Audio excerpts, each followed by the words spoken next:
শকুনের দৃষ্টি ইসলামী ব্যাংকের উপর পড়ার কারণে আজকে এই ব্যাংক বিধ্বস্ত হতে চলেছে। প্রত্যেকটা ব্যাংক তারা ইসলামিক কাউন্টার খুলেছিল। পৃথিবীর বিভিন্ন দেশে এই জাকাত ভিত্তিক অর্থনীতি করার, সুদকে বন্ধ করার চেষ্টা করছে। তার মধ্যে উল্লেখযোগ্য দেশ হলো ইরান, বাহরাইন, সৌদি আরব, আরব আমিরাত, কুয়েত, কাতার, পাকিস্তান। আমি বাংলাদেশকেও মনে করি একটা ওই ধরনের দেশ যেখানে সুদকে বন্ধ করে ইসলামী অর্থনীতি চালু করার একটা চেষ্টা ইসলামী ব্যাংক করেছিল। কিন্তু শকুনের দৃষ্টি ইসলামী ব্যাংকের উপর পড়ার কারণে আজকে এই ব্যাংক বিধ্বস্ত হতে চলেছে।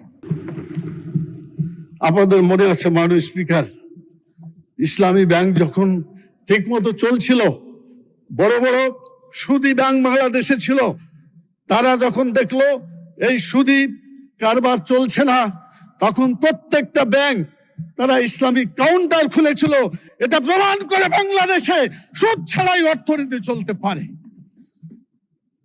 মাননীয় স্পিকার, সময় চলে যাচ্ছে, অনেক কথা তো একটার উপরে তো অনেক কথা বলা যায় না, তারপরে অর্ধ একটা কথা বলি। মানে যদি সুদ চালু থাকে, জাতির উপরে আল্লাহর আযাব হালাল হয়ে যাবে। যে কোনো সময় আল্লাহ তাআলা মহামারী, দুর্যোগ সেখানে নাজিল করতে পারেন। এরপরে শয়তান, সুদী যারা জীবনযাপন করে, শয়তান তাদেরকে স্পর্শ করে পাগল করে দেয়। তাদের বক্তব্য পাগলের মতো বলে। সুদ এবং ব্যবসা একই জিনিস তারা মনে করে। এটা কোরআনের আয়াতে আল্লাহ তাআলা বলে দিয়েছেন।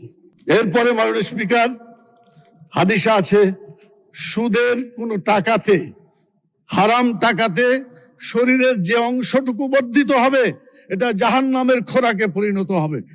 মাননীয় স্পিকার, জাহান্নামের জ্বালানি হচ্ছে মানুষ এবং পাথর। অতএব আমাদেরকে সুদ থেকে দূরে থাকতে হবে। এরপরে যে কথাটা আমি বলতে চাই, জাকাতের ব্যাপারে আমরা অনেকেই মনে করি যে শুধু জাকাতই আছে। এই জাকাতের মধ্যে অনেক আছে যেগুলা একজন একটা প্রতিষ্ঠান, সেই প্রতিষ্ঠান সে এখানে উল্লেখ করা হয়েছিল যে যদি ঠিক মতো জাকাত আদায় করা যায় তাহলে বাংলাদেশে 2 লক্ষ কোটি টাকা জাকাত বের হইতে পারে। আমাদের যে ঘাটতি বাজেট এই জাকাত দিয়ে পূরণ হইতে পারে। প্রতি সপ্তাহে সর্বোচ্চবার বিকাশ পেমেন্টে 50 জন হবেন পেমেন্ট চ্যাম্পিয়ন। জিতে নিন টিভি সহ আকর্ষণীয় সব প্রাইজ। কিন্তু মাননীয় স্পিকার, এই জাকাত কাকে দিবে, কারা খরচ করবে? যারা জাকাত বুঝে না, যারা টাকা চুরি করে, যারা আত্মসাৎ করে, যারা চাঁদাবাজি করে, এই সমস্ত লোকের হাতে জাকাত দিলে জাকাতের হক আদায় হবে না। এই জন্য আমার প্রস্তাব হলো, মাননীয় স্পিকার, আমাদের বাংলাদেশে হানাফি আলেম আছে, আহলে হাদিস আলেম আছেন, আরো অনেক মাসলাকের লোক আছে। আলেমদেরকে একটা কমিটি করেন, এই জাকাত দিয়ে জাকাত ভিত্তিক অর্থনীতি বাংলাদেশে চালু করতে হবে। সুদ ভিত্তিক অর্থনীতির কবর রচনা করতে হবে। মাননীয় স্পিকার, কালো টাকাকে সাদা করার একটা ব্যাপার আছে। কালো টাকা সাদা করার কথা যদি স্পষ্টভাবে বলা হয় নাই, তো কয়েকটা ধারাতে আছে যেখানে কালো টাকাকে সাদা করার প্রস্তাব আছে। কালো টাকা মানে হারাম টাকা। হারাম টাকা ঘুষ দিয়ে কি হালাল করা যাবে? কখনোই যাবে না। মাননীয় স্পিকার, এই ধারাটা বন্ধ করতে হবে যে কালো টাকাকে সাদা করা যাবে না। এটা যদি চালু থাকে, অন্যায় বলে কোনো জিনিস বাংলাদেশে আর থাকবে না, সব ন্যায় হয়ে যাবে। চুরি করার টাকা, আত্মসাৎ করছে টাকা, বিভিন্ন ভাবে পাচার করছে টাকা, এই টাকাগুলোর মধ্য থেকে কিছু টাকা দিয়ে বা কিছু ট্যাক্স দিয়ে এটাকে যদি হালাল করে ফেলে, তাহলে ভালো কাজ আর দুনিয়াতে থাকবে না। হারাম কাজগুলো সব ভালো কাজে পরিণত হয়ে যাবে। মদ এবং বিড়ির কথা বলা হয়েছে। আমাদের মাননীয় সংসদ সদস্য গয়েশ্বর রায় এখানে নাই, তিনি কালকে বললেন যে বিড়ির দামটা একটু কমাইলে ভালো হতো।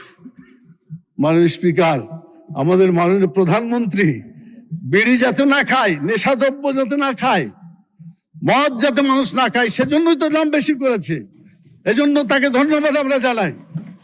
আমরা আরো ধন্যবাদ জানাতাম যদি আল্লাহর ভাষায়, যেখানে আল্লাহ বলেছেন যে মদকে আল্লাহ হারাম করেছেন, আল্লাহর আয়াত দিয়ে মদকে হারাম ঘোষণা করা হতো, সবচাইতে আমরা বেশি খুশি হতাম মানুষ। এই জন্য উনি বিড়ির কথা কমাইতে বললেন কেন আমি বুঝলাম না। তো যাই হোক, এটা মাননীয় প্রধানমন্ত্রী দেখবেন, ওনাদের এই লোক, উনি চাচ্ছেন এটা কমাইতে, আর এটা আরো বৃদ্ধি হোক। এটাই পরস্পর এই কথাগুলা দলের শৃঙ্খলা পরিপন্থী বলেও আমার কাছে মনে হয়। মাননীয় স্পিকার, এরপরে এখানে মদিনার ইসলামের কথা বলেছিলেন আমাদের উপনেতা, আমাদের ফখরুল ইসলাম আলমগীর, মাননীয় মন্ত্রী এবং মাননীয় সদস্য। কিন্তু আরো অনেকে বলেছেন, আন্দালিব তো পার্থ মাননীয় সদস্য অনেক ভালো কথা বলছেন কালকে জাকাতের ব্যাপারে, ওনাকে আমি ধন্যবাদ জানাই। তো যাই হোক, উনি বলছিলেন মদিনার ইসলাম। তো মদিনার ইসলামে কি সুদ আছে? মাননীয় স্পিকার, কোন এমপি বলতে পারবেন মদিনায় সুদ ছিল? মদিনার ইসলাম বলে সুদকে বন্ধ করতে হবে। মদিনার বাজেটে জাকাত ছিল, জাকাত চালু করতে হবে।